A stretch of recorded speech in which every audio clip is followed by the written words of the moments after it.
안녕하세요. 저는 올해로 38살이 된 남자입니다. 지금은 혼자서 살고 있어요. 일도 하고 집에서 취미 생활도 하면서 시간을 보내고 있습니다. 그런데 얼마 전 저에게 아주 충격적인 일이 일어나서 여기서 한번 말해볼까 해요. 저는 28살에 제 아내를 처음 만났습니다. 처음 아내를 보자마자 첫눈에 반했어요.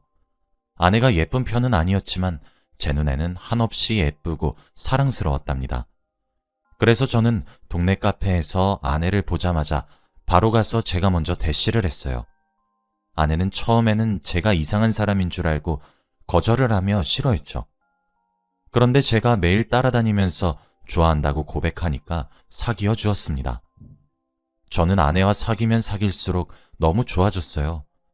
남들은 오래 사귀면 권태기가 온다고 하는데 3년 동안 사귀었지만 권태기는 전혀 오지 않았죠. 그때 저도 나이가 이제 30살이 넘어가고 집안에서는 결혼을 부추겨서 그녀에게 프로포즈를 했죠. 아내는 고맙게도 제 프로포즈를 받아주었어요. 아내는 승무원이었고 저는 자동차 정비소를 운영하고 있는 평범한 남자였죠.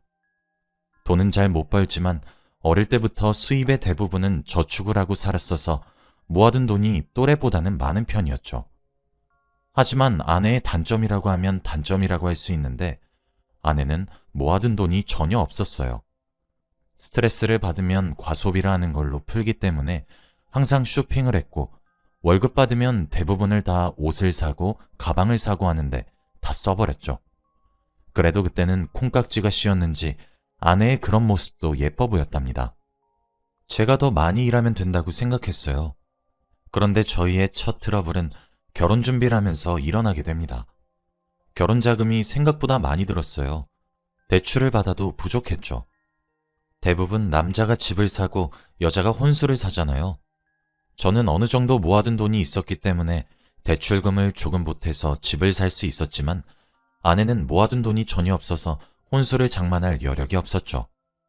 그때 저는 결혼이 너무 하고 싶었기 때문에 제 친구들한테까지 돈을 빌려가며 겨우 혼수를 장만하고 결혼식을 올리게 되었죠. 저는 결혼 전에 돈을 많이 벌어서 우리 아내 돈 써도 부족함 없이 살게 해준다고 했어요. 그런데 아내는 제가 아무리 열심히 벌어도 못 채울 만큼 쇼핑을 하기 시작했죠. 여보, 이건 어때? 이 가방 신상인데 너무 예쁘지? 그런데 이렇게 물건을 사는데도 한 번도 제 물건을 사준 적이 없었죠. 그래도 승무원은 저보다 돈을 더 잘 벌었기 때문에 그래도 이해를 했습니다. 아내는 비행을 하는 동안에는 쇼핑을 하지 않았죠. 아내는 일주일 중에 많게는 4일은 비행을 한다고 집에 잘 오지 않았어요. 그래서 제가 혼자 있는 시간이 많았죠. 처음엔 너무 외로웠고 이게 신혼부부의 생활이 맞나 싶었지만 사람은 적응의 동물이라고 이것 또한 적응을 하더라고요. 그런데 어느 날 우편을 확인하니 제가 모르는 카드사에서 우편물이 왔더라고요.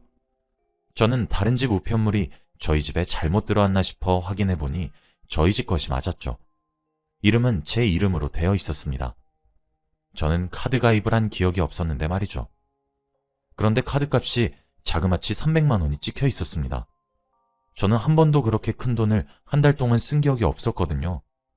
저는 아내가 의심스러웠죠.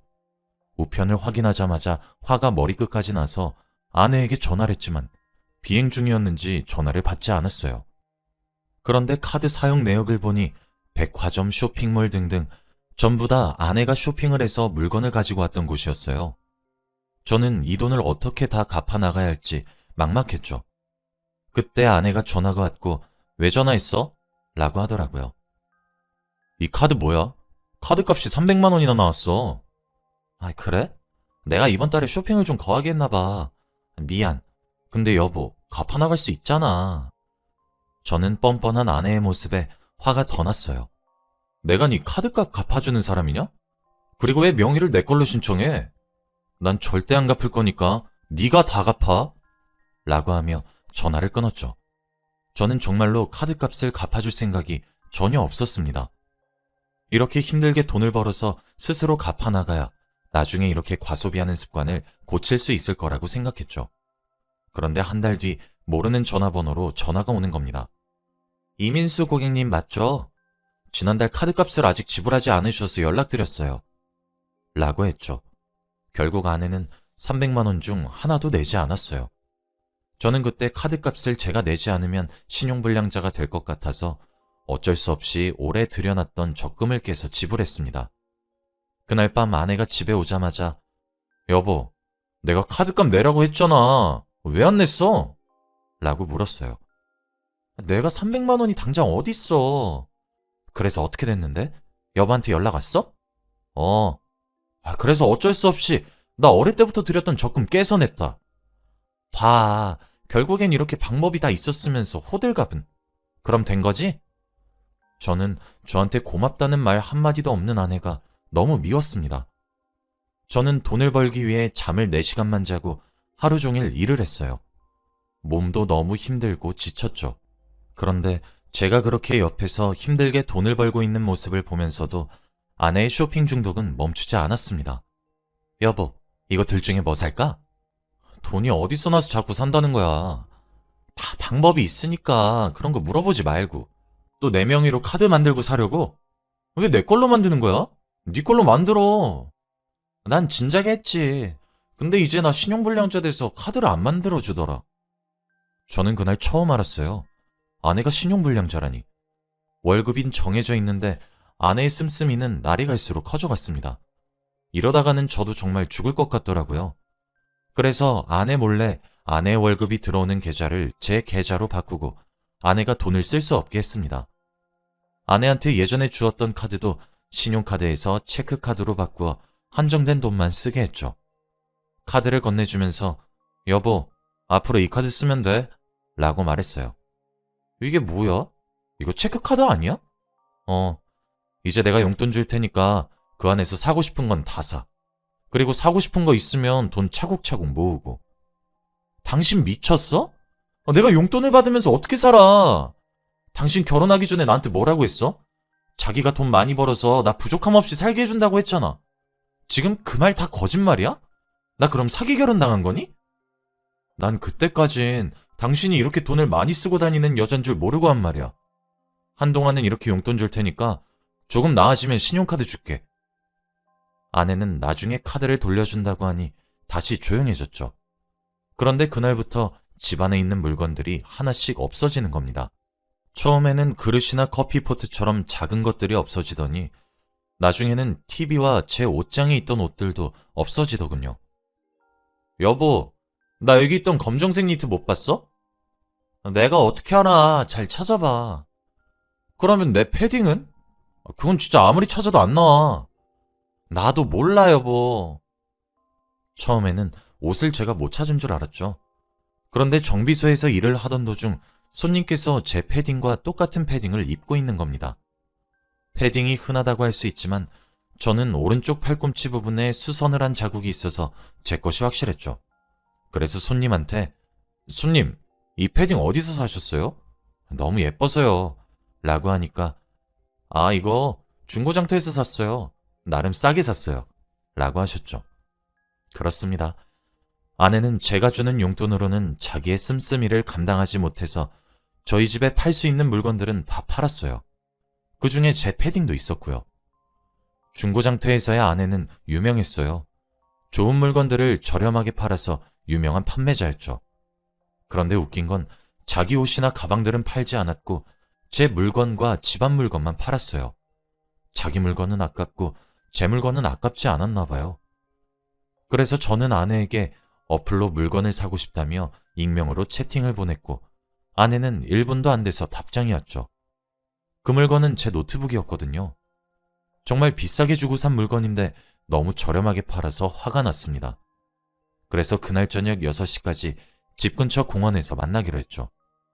6시에 약속 장소에 가서 노트북을 들고 있는 아내를 보자마자 여보, 여기서 뭐해?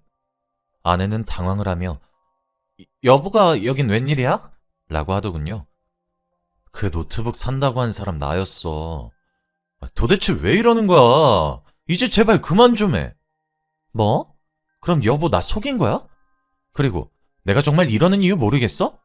당신이 주는 용돈 너무 부족하단 말이야. 그래서 내가 우리 집 물건 팔아서 돈 벌어서 당당하게 백 산다는데 당신이 뭔 상관이야? 뭔 상관? 당신이 노트북 나한테 판다고 허락받고 팔았어? 아니잖아. 이거 엄연히 절도야.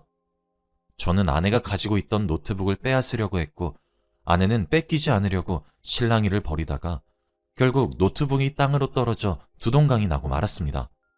노트북 안에는 정말 중요한 자료들이 너무 많았는데 이제 복구도 못하게 되었죠. 저는 이 모든 일들이 아내 탓 같았습니다. 도대체 왜 이래? 제발 그만해. 이러다가 우리 집까지 팔겠어. 여보, 내 승무원 친구들은 전부 다 명품백에 명품 화장품에 전부 다 화려하게 하고 다녀. 남편이 다 좋은 직장에 다녀서 해준다더라. 그런데 나는 여보한테 쥐꼬리만한 용돈 받으면서 살아야 돼? 진짜 부끄러워 죽겠어. 이렇게 돈 못 버는 남자랑은 못 살겠어. 저는 아내가 자기 친구랑 비교하는 모습을 보고 조금 미안했어요. 제가 능력이 없는 탓을 했죠. 여보, 미안해. 내가 잘못했어. 내가 결혼 전에 부족함 없이 살게 해준다고 했는데 그 말을 못 지켰네. 미안해. 아내는 제 사과에 조금 진정이 되었는지 화해를 했고 같이 집으로 돌아갔죠. 그날 밤 아내가 씻고 있는 동안 저는 안방 침대에 누워 휴대폰을 보고 있었습니다. 그런데 아내의 휴대폰에서 알림 소리가 들려 우연히 보았죠. 느낌이 이상해서 확인해 본 내용은 충격적이었습니다. 2시에 다른 남자와의 데이트 약속이라니. 그것도 저보다 훨씬 나이가 많은 남자였어요. 그때 아내가 화장실에서 샤워를 마치고 나왔고 자신의 휴대폰을 보고 있는 저의 모습에 당황하며 얼른 휴대폰을 가져갔죠. 왜 남의 휴대폰을 함부로 봐? 너 밖에서 뭐 하고 다니는 거야? 왜? 내가 밖에서 누굴 만나고 다니든 무슨 상관인데? 너 승무원은? 너 2시면 일하고 있을 시간이잖아. 승무원? 퇴직금 많이 주길래 진작에 관뒀지. 그리고 이 남자가 너보다 훨씬 부자야. 내가 갖고 싶은 것도 척척 사주고 용돈도 아낌없이 쓰라고 준다고. 저는 아내의 말을 들은 순간 그녀의 뺨을 내리쳤죠. 네가 드디어 미쳤구나. 너 젊음이 언제까지 갈 것 같냐? 늙으면 이 할아버지 뻘인 작자가 널 찾아줄 것 같아? 왜 때려?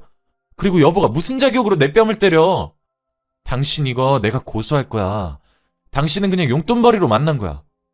가끔씩 정말 돈이 급할 때 여보한테 돈 좀 빌리려고 여보가 모아둔 돈이 어느 정도 있으니까 내가 너랑 사귀어 준 거라고. 주제 파악이 안 돼? 나 이제 너랑 못 살아. 이혼해. 이혼? 그건 내가 하고 싶은 말이야. 당장 내 집에서 나가. 아내는 바로 대충 짐을 챙기고 집 밖으로 나갔죠. 저는 다음 날 바로 이혼 전문 변호사를 찾아가서 제가 겪었던 모든 일들을 말했습니다. 저는 아내에게 청구할 수 있는 위자료는 최대한 많이 청구하기로 했어요.